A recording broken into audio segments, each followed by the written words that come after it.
Ny teninao mahery manjary tanjaka. Tsika tompoko. Misaotra anao zay Jesosy io, midera mankalaza ny anaranao raha tratra izao fotoana sabotsy hariva izao indray, fotoana izay fanomezanao aminay mba hiainona ny teninao, handraisanay fampaherezana avy aminao.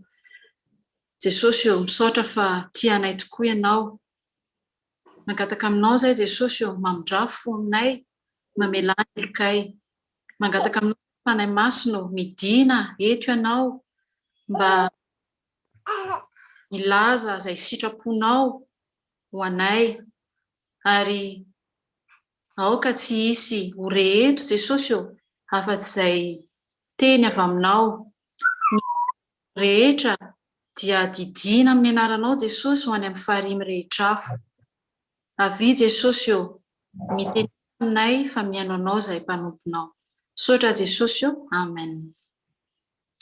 Faly miarabantsika rehetra amin'ny anaran'i Jesosy ry havana, na tratra ity sabotsy hariva ity, fotoana izay nomeny Jesosy antsika fifoazana mba hifampaherezantsika indray amin'ny alalan'ny teniny. Ny tenin'Andriamanitra izay hoentiko zaraina amintsika androany dia hitantsika ao amin'ny Efesiana 5. Efesiana 5 ny andininy 9. Efesiana 5 ny andininy 9 mivaky toy izao amin'ny anaran'i Jesosy. Fa maizina ianareo fahiny fa efa mazava ao amin'ny tompo kosa ankehitriny, mandehana tahaka ny zanaky ny mazava. Amen. Ry Ray masino, manamasinana amin'ny fahamarinana, fa ny teninao ny fahamarinana. Amen. Paoly no nanoratra ity epistiliny Efesiana ity. Tany Roma izy no nanoratra azy. Ity epistiliny Efesiana ity no epistily nosoratan'i Paoly voalohany tamin'izy tany am-pigadrana. Maty nombona teo amin'ny hazo fijaliana Jesosy, ary 3 andro tao aoriana nahafatesany dia nitsangana tamin'ny maty izy. Ary tao aorian'ny nitsanganany tamin'ny maty dia nisy ny fanenjehana ireo izay mitory ny filazantsaran'i Jesosy. Anisan'ireo nanenjika izay nitory an'i Jesosy koa i Paoly. Nefa rehefa niova fo izy dia anisan'ireo voahenjika ihany koa, ka dia nefara tamin'ny fidirany am-ponja izany. Ka amin'ity Efesiana 5 ity dia milaza noka ny Paoly momba ireo ady hatrehin'ny mpino izay tarihin'ny fanahy masina sy ny toetra tokony hananany zanak'Andriamanitra ny amin'izany. Voambolana anankiroa no hentsika amin'ity andalatsoratra masina ity, izay milaza zavatra roa mifanohitra tanteraka, satria rehefa tsy ao anatin'ny aizina dia ao anatin'ny mazava zany, tsy misy ny ao antenatenany. Tamin'ny fiandohana, tamin'ny fanombohana, tany amin'ny tantaran'i Genesisy, raha nahary izao tontolo izao Andriamanitra, dia aizina no nisy voalohany, fa avy eo izy vao nanasaraka ny andro sy ny alina, satria hitany fa tsy tsara izany mitoetra ao anatin'ny aizina izany. Ao amin'ny Genesisy 1:2 ny anaran'i Jesosy, ary ny tany dia hitany fa tsy nisy endrika sady foana, ary aizina no tambonin'ny lalina. Hitantsika amin'izany, tsapantsika izany rehefa sendra anaty toerana tsy misy hazavana isika, dia mitsapatsapa sy mitady lalana ialana amin'izany maizina izany, ary dia mitady ny mazava ahafahana mandeha isika. Ny aizina hoy aho teo dia izay rehetra mifanohitra amin'ny mazava. Ao amin'ny Jaona 3:20 vaky toy izao anaran'i Jesosy hoe, fa izay rehetra manao ny ratsy dia mankahala ny mazava sady tsy manantona ny mazava fandrao hita miharihary ny asany. Raha mijery ny rakibolana malagasy koa isika dia izao no hamaritany teny hoe maizina. tsy mazava, manjombona, manjavozavo. Lazainy koa hoe ny maizina dia fahoriana mangidy, ny ratsy, ny fanahy ratsy. Fa maizina ianareo fa iny, tsy hafa izany fa ny tebiteby, ny tahotra, ny fankamaminany fahotana tsy izay tsy araka ny sitrapon'i Jesosy. Ny tsy finoana ihany koa dia aizina lehibe tsy ahitantsika ilay mazava. Azo lazaina koa fa anatin'ny aizina ireo voageja anaty fahotana, ny fitsangatsangana. Ao anatin'ny aizina no anararotan'ny Satana hanaovana ny asa ratsiny. Ohatra hoe matahotra isika rehefa amin'ny alina satria misy mpanendaka, misy dahalo na mpangalatra hiditsika tsara ny trano sy ny sisa. Lazaintsika koa fa anatin'ny aizina isika noho ny fahoriana misy eo amin'ny fiainantsika. Misy fitenenana manao hoe maizina ny tany aman-danitra. Izany hoe tena anaty fahoriana tanteraka izany ilay olona, fahoriana lalina tokoa.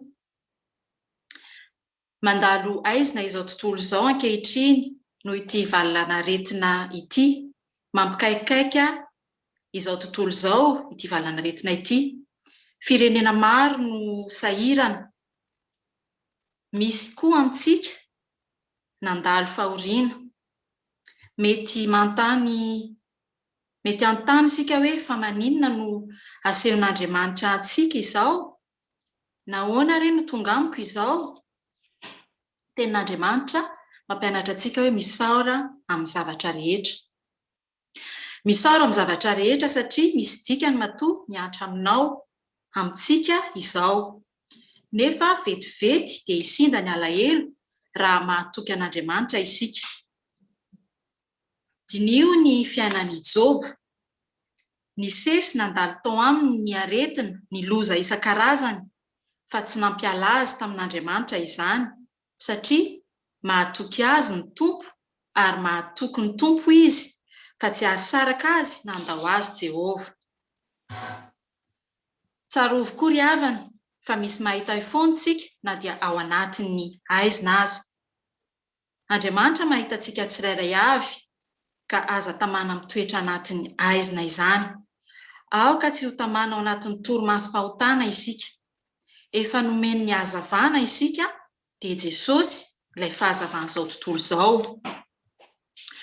Ka na anatin'ny ady sarotra sy maizina mangitsokitsoka aza ianao, raha mahatoky azy fa mahay zavatra rehetra Andriamanitra dia tsy mamela antsika ho resy ny fahavalo, fa tompony heriny sy fahefana izy. Ao amin'ny Salamo 7:7-20, vaky toy izao amin'ny anaran'i Jesosy: na dia levona aza ny nofoko sy ny foko, dia mbola vato lampy ny foko sy anjarako mandrakizay Andriamanitra.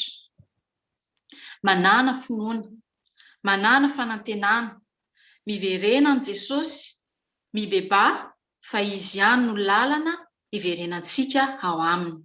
Ny fibebahana ihany no mahasotsivana ahafahanao mahazo ny fiainana mandrakizay. Ao amin'ny Hebreo 12:2, manao amin'ny anaran'i Jesosy: mijery an' Jesosy tompon'ny finoantsika sy mpanefa azy, izay naharitra ny azo fijaliana fa tsy mba nitandro henatra mba hahazoany fifaliana napetraka eo anoloany, ka dia efa mipetraka eo amin'ny ankavanan'ny seza fiandranan'Andriamanitra izy. Mino aho ry havana fa tsy amintsika izao no izy te hitoetra anatin'ny aizina fa mitady mandrakariva kosa ilay mazava. Efa nesoriny tanatin'ny aizina isika ka netiny amin'ny fahazavany mahagaga, ary aza vela ho tononona aminareo akory aza fa tsy mahamendrika ny olona masina izany. Efesiana 5:7b. Isika manatrika eto izao ry havana dia efa anisan'ireo ilay nandray ny fahazavana daholo. Dia ilay fanahy masina izay noraisintsika tamin'ny batisa izany, izay nanambara tamintsika fa zanaky ny mazava isika, efa tsy anatin'ny aizina intsony. Ny voambolana faharoa indray kosa dia manao hoe dia ny hoe mazava izany hoe lumière ozy ny teny frantsay. Ny fanazavany rakibolana azy indray kosa dia hoe hita tsara, tsy maizimaizina, mahitsy, marina, tsy miolokoloka, tsy takona, tsy mifonofono. Araky ny soratra masina kosa indray, ny mazava dia tsy iza fa Jesosy ilay fahazavana. Orirai'ny fahazavana tsy milentika hoy ny iratsika.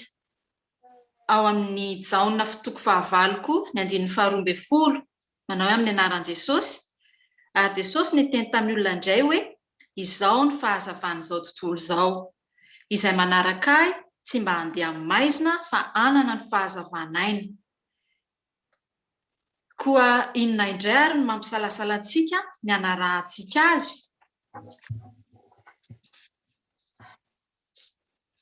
Isika ihany koa dia fahazavana izao tontolo izao. Hoy ny ao amin'ny Matthieu 5:5-12 manao amin'ny anaran'i Jesosy, ianareo ny fahazavana izao tontolo izao, tsy azo afenina ny tanàna miorina eo an-tampon-tendrombohitra. Isika izay nandray an'i Jesosy dia manana ny mazava, efa nandray ilay fahazavana. Isika izany ilay lumière mandehandeha eny. Koa jiro manao ahoana re isika? Jiro manao ahoana ianao?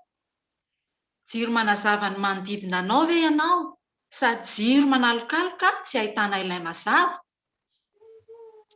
Ny olona nandray ny fahazavana izany dia olom-baovao, olona nateraka indray, l'homme nouveau, hoy ny teny frantsay. Olona tsy ahitana taratry ny fahintsony izany, tsy hoe olona restauré na amélioré, fa olona nateraka indray, olona manana anjara amin'ny fiainana masina sy ny endrik'ilay nahary azy. Mazava, lumière hoy aho teo. Azo lazaina ho mpitondra fahazavana koa izany, tahaka ny fanahy masina izay miseho amin'ny alalan'ny afantarantsika azy amin'ny afo kely, jiro mirehitra. Fanahy masina koa izany dia mitondra hazavana. Ny fanahy masina, filatsahan'ny fanahy masina izay vao nankalazaintsika vao tamin'ny lahady teo ny Pentecoste. Inavy moa izany asan'ny fanahy masina izany? Marobe ny asan'ny fanahy masina, fa ireto vitsivitsy ireto ndeha ho jerentsika. Ny fanahy masina dia mitondra fahazavana. Rehefa mazava dia hita ny marina. Avelao hiasa ao anatinao ny fanahy masina, fa raha ao anatinao ny fanahy masina dia ao aminao koa Jesosy. Ny fanahy masina ihany koa dia mpitarika. Hitondranao amin'ny fahavelomana izy, hikarakaranao. Misy hira fanaontsika hoe ry fanahy mpanazava mitary anay izao. Amin'ny fotoana manao ahoana re no ilazanao fa manaiky tarihin'ny fanahy masina ianao? Toa ohatrin'ny tarihin'ny saintsika izany sika indraindray, mandeha amin'ny hevitsika sy ny lôjika isika matetika. Raha manana projet ohatra isika, dia hoy isika hoe izao no tiako hanaovako an'ity, izao no tiako hitondrana an'io. Nefa ny fihevitro tsy fihevitrareo Jehova, ary ny lalako tsy lalanareo. Ao amin'ny Isaia 5:15-5. Izao fanatrehanao izao fotoana eto izao koa dia fitarian'ny fanahy masina anao izao, asan'ny fanahy masina izao. Afaka mandeha nitsangatsangana ianao amin'ity Sabotsy ity, afaka nandeha spectacle, afaka nandeha nanao marobe, nefa noho ny fitarian'ny fanahy masina anao dia tonga nanatrika izao fotoana izao ianao. Nataonao loha laharana, prioritaire taminao ny fanatrehanao ny fotoana androany. Rendez-vous anao sy Jesosy ny androany. Ry havana, avelao hiasa ao anatinao ny fanahy masina, meteza ho tarian'ny fanahy masina ianao.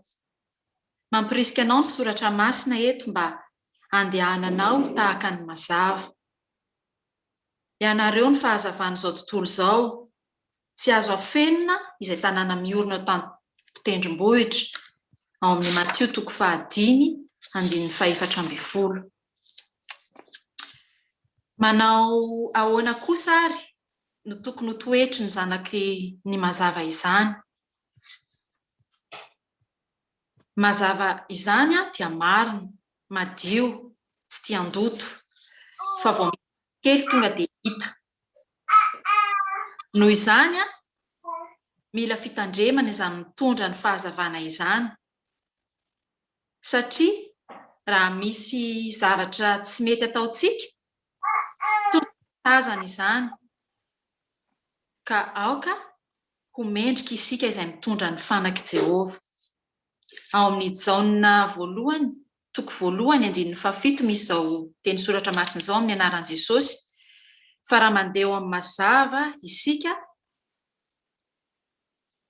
tahaka azy eo amin'ny mazava dia manana firaisana aminy isika, ary ny ran'i Jesosy zanany no manadio antsika ho afaka amin'ny ota rehetra.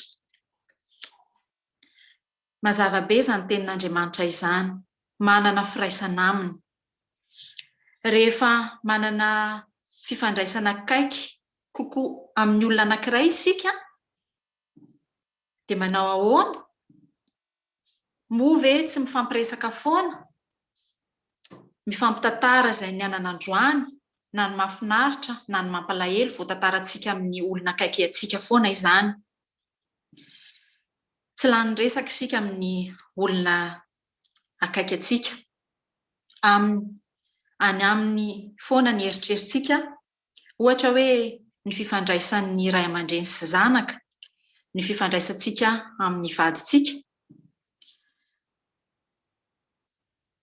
Raha tafasaraka toerana amin'ny ireo maminy fotsika ireo tsika, dia any amin'ireo foana ny eritrerintsika. Mahatsiaro azy ireo itsika, mahatsiaro ambavaka azy tsika raha tsy tafaray toerana, ohatra hoe lasa ny asa na mianatra dia tsaroantsika hoe Jesosy eo taio iny zanako iny any ampianarana any, na hoe any ampiasana any, any amin'ny toerana izay alehany any. Mandefa SMS kely tsika, ohatr'izany ny fifandraisantsika amin'ireo maminy fotsika. Fifankazarana amin'Andriamanitra izany dia hoe mitoetra ao anatintsika ny tenin'Andriamanitra.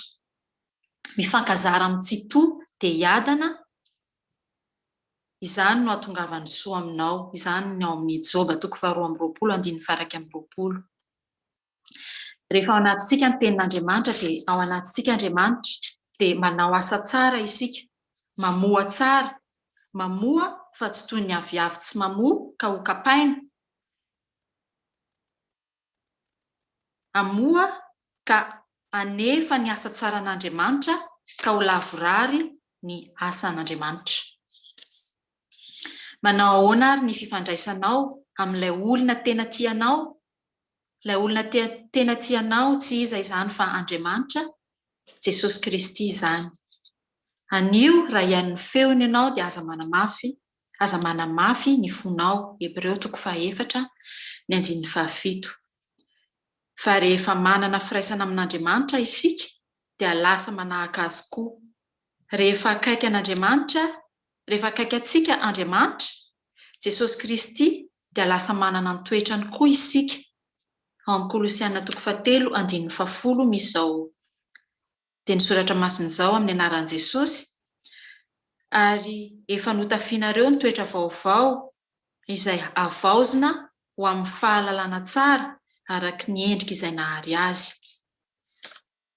Koa ankehitriny ary dia mandehana tahaka ny zanaky ny mazava.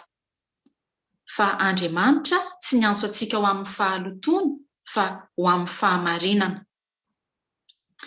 Ny amaranako azy dia ireto andalan-tsoratra masina ireto amin'ny Tesaloniana 5:5-5, Tesaloniana 1:5-5 ny anaran'i Jesosy: fa ianareo rehetra dia zanaky ny mazava sy zanaky ny andro, tsy ny an'ny alina na ny maizina isika. koa mandehana ry havana tahaka ny zanaky ny mazava. Ary koa tsy misy olona mandrehitra jiro ka mametraka azy ao ambanin'ny vata famarana, fa apetrany eo amin'ny fanaovan-jiro, ka dia manazava amin'ny rehetra ao an-trano izany. Aoka hazava eo mason'ny olona toy izany koa ny fahazavanareo, mba ahitany ny asa soa ataonareo ka hankalazan'ny irainareo izay any an-danitra. Ho an'Andriamanitra irery anany ny voninahitra, izay aza hatramin'ny taloha indrindra ka ho mandrakizay. Amen. Vavaka isika ry havana. Misaotra anao izay Jesosy fa nomenao izany teny izany, nampianarinao indray izahay mba handehananay tokoa tahaka ny zanaky ny mazava. Misaotra Jesosy fa mbola mampianatra anay ianao, ny angatanay ianao dia hitehirizanao izany teny izany aty am-ponay, ary ny tarihinao anay mba hahafahanay Jesosy manatanteraka izany nampianarinao izany, fa mba handehananay tahaka ny zanaky ny mazava. Jesosy marobe anefa ny sakana tsy tanterahana izany, fa raha ianao no momba anay dia matoky izahay Jesosy fa hampianatra anay isan'andro ianao ny lalako ombanay, ka mba tsy ho voapetipetina izahay Jesosy mba tsy hitenenan-dratsy ny anaranao, ny fitondrantenanay Jesosy. Tehirizo eo aminao izahay, mitoera betsaka aty anatinay Jesosy, dia izay voalaza rehetra teo anie mba ho voninahitry ny anaranao. Misaotra Jesosy. Amen.